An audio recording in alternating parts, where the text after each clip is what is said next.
Mesdames, Messieurs les journalistes, chers amis de la presse, distingués invités, Mesdames et Messieurs, le jeudi 10 avril 2025, à l'hôtel Radisson Blu, la coordination de la mission d'observation électorale a tenu une conférence de presse conjointe regroupant les différentes associations membres de la coordination que sont le réseau des observateurs citoyens, OUROC, la coalition Tournons la page Gabon, TNP Gabon, la mission d'observation électorale des OSC du Gabon.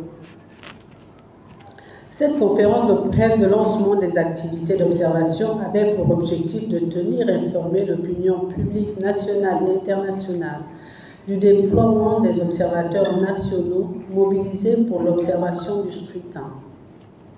En rappel, ces observateurs avaient pour mission principale de s'assurer du bon déroulement du scrutin selon les standards et normes régionales et internationales en matière d'élections démocratiques fondées sur les principes d'équité, de transparence, d'indépendance, de neutralité, de régularité et d'inclusivité. Au terme de sa mission d'observation, la coordination a l'honneur de vous présenter, à l'occasion de cette conférence de presse, les résultats ci-après. En termes de synthèse du déroulement des activités d'observation, nous pouvons dire que nos objectifs ont été atteints. En effet, la coordination de la mission d'observation nationale s'est appuyée sur une approche méthodologique rigoureuse et structurée basée sur les éléments suivants. Conception des outils digitalisés, notamment les formulaires numériques de collecte des données. Sélection et recrutement rigoureux de 914 observateurs. Formation des observateurs recrutés selon les standards et les normes régionaux et internationaux en matière d'élections démocratiques, fondés sur les principes de neutralité, d'équité, de transparence, d'indépendance, de régularité et d'inclusivité. Collecte et soumission des documents relatifs à leur accréditation auprès du ministère de l'Intérieur et de la Sécurité. Affectation des observateurs par équipe et par zone sur toute l'étendue du territoire national. Mise en place des cellules de veille composées de différentes chambres, chambre technique, chambre analytique et chambre politique. Déploiement des équipes sur le terrain. Centralisation et analyse des données au niveau des cellules de veille. En se conformant à cette méthodologie, les observateurs ont, de notre point de vue, fait un travail d'observation dont les résultats se présentent comme suit. En termes d'environnement général, pour ce qui est des résultats et leur interprétation, nos observateurs ont retenu les points suivants. S'agissant de la campagne électorale, au démarrage timide, la campagne électorale s'est accélérée la dernière semaine, prenant la forme de meeting ou du porte-à-porte pour l'ensemble des candidats.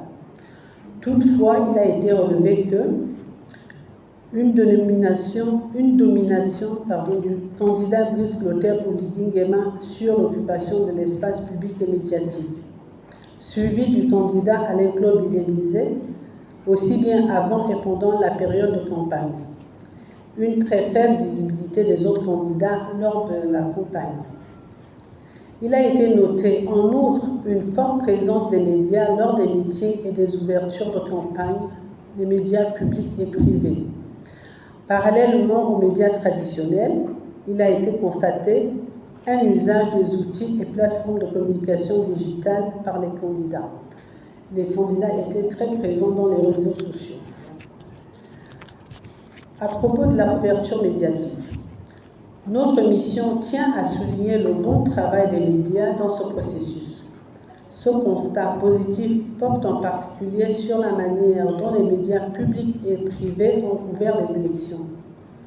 Toutefois, la mission note des disparités dans la couverture médiatique d'une région à une autre. Les observations de la mission portent sur des enjeux récurrents d'équité dans le traitement de l'information envers les différents candidats. S'agissant de la représentation du genre, notre mission se félicite du fait que la République gabonaise se classe assez bien dans les évaluations régionales et mondiales de la représentation des femmes à des postes politiques effectifs, en particulier au Parlement et par conséquent au gouvernement. Toutefois, notre mission note que sur les 8 candidats en lice, il n'y avait qu'une seule femme retenue. Elle encourage, notre mission encourage les pouvoirs publics à œuvrer davantage pour une meilleure émancipation de la femme, une meilleure participation de la femme à la vie publique, politique. De l'observation sur le jour du scrutin, de façon globale, les différentes missions d'observation électorale ont noté que la journée électorale du 12 avril 2025 s'est déroulée dans un environnement satisfaisant, marqué par les points positifs suivants.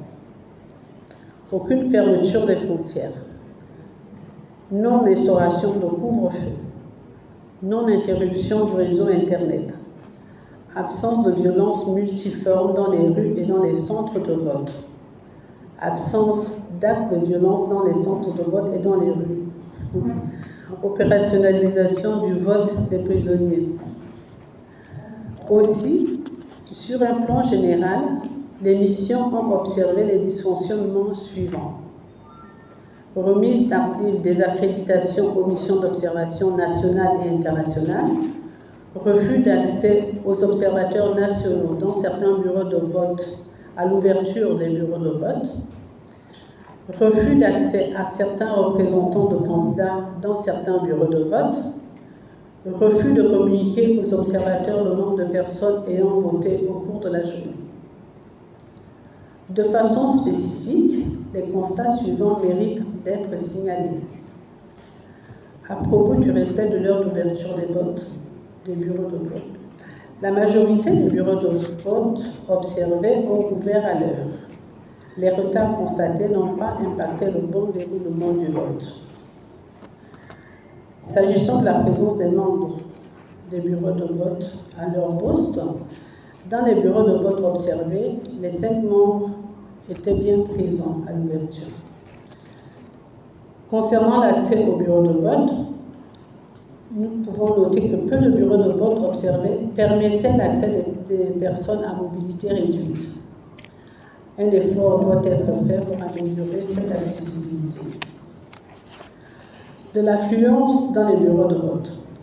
Lors de l'ouverture, une affluence des électeurs était visible, attestant ainsi d'une participation encourageante.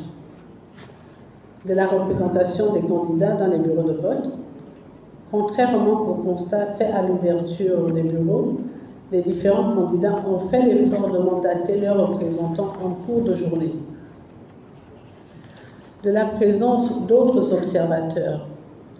Nos équipes d'observation ont noté une présence des observateurs nationaux et internationaux dans les différents centres de vote.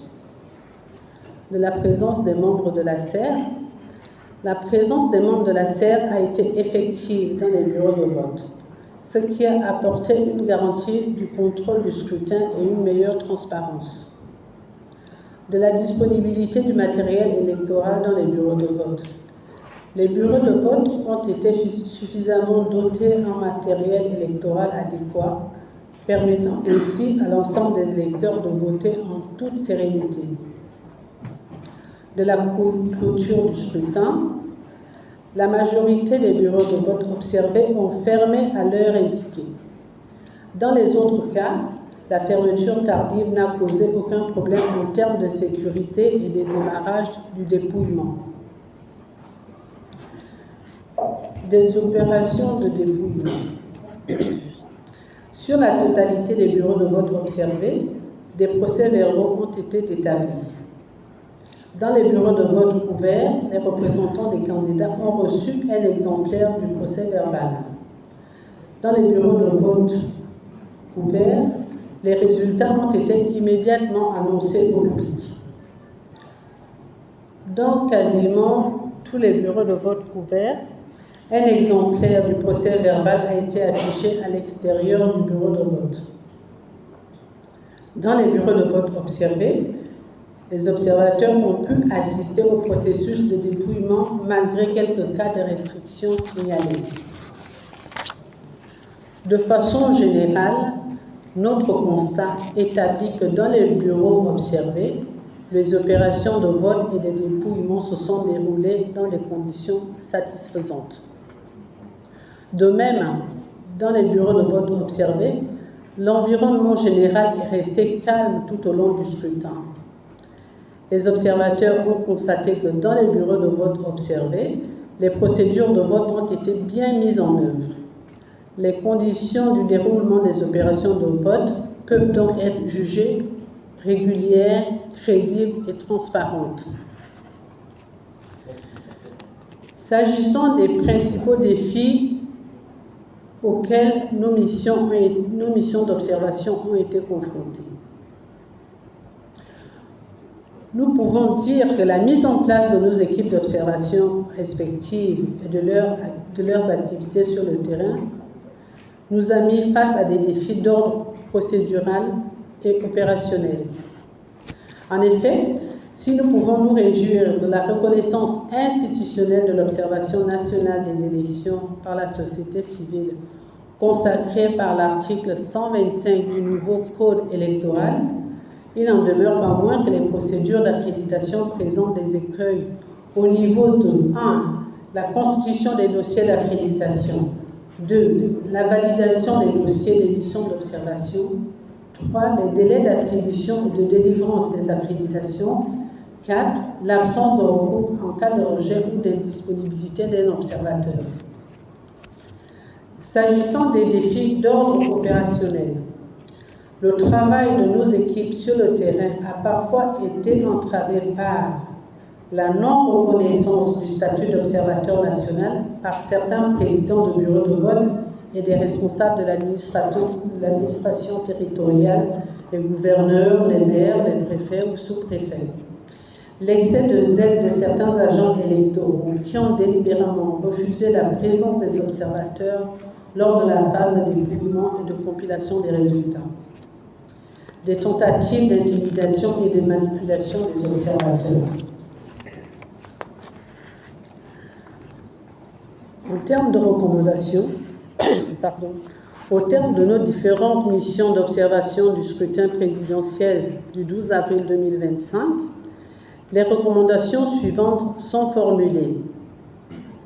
Au gouvernement, à travers le ministère de l'Intérieur et de la Sécurité, nous recommandons d'alléger la procédure d'attribution des accréditations, d'élaborer un guide de l'observation nationale, d'organiser les séances de formation communes entre le personnel de commandement, les personnels chargés de l'organisation des élections et les observateurs nationaux, de mettre en œuvre des politiques nationales d'éducation civique, citoyenne et électorale, de renforcer l'inclusion des parties prenantes dans l'organisation des élections, notamment la société civile, d'inclure davantage les femmes, les jeunes et les personnes vivant avec un handicap dans les instances de gestion des élections, enfin de créer un observatoire national de la société civile en matière électorale. Nos recommandations adressées aux organisations de la société civile: de développer des réseaux de partenariat entre les organisations de la société civile en matière électorale, d'améliorer les capacités de nos membres en matière électorale, de renforcer la professionnalisation, la neutralité et l'impartialité des OSC. Enfin, nos recommandations adressées aux partenaires techniques et financiers. Nous recommandons qu'ils soutiennent les initiatives civiques de la société civile en matière d'élection, qu'ils aident la société civile à capitaliser les expériences, au moins qu'ils soient permanemment à nos côtés, aux côtés de la société civile. Enfin, le réseau des observateurs citoyens la mission d'observation électorale de la société civile du Gabon et la coalition Tournons la page Gabon remercient les autorités gabonaises, notamment le ministère de l'Intérieur et de la Sécurité, pour avoir mis en place des conditions favorables à l'observation nationale. Les partenaires techniques et financiers pour leur appui multiforme. Les candidats pour leur campagne non violente qui a permis une élection apaisée. Enfin, le peuple gabonais pour son civisme élevé qui renforce la démocratie dans notre pays. Je vous remercie.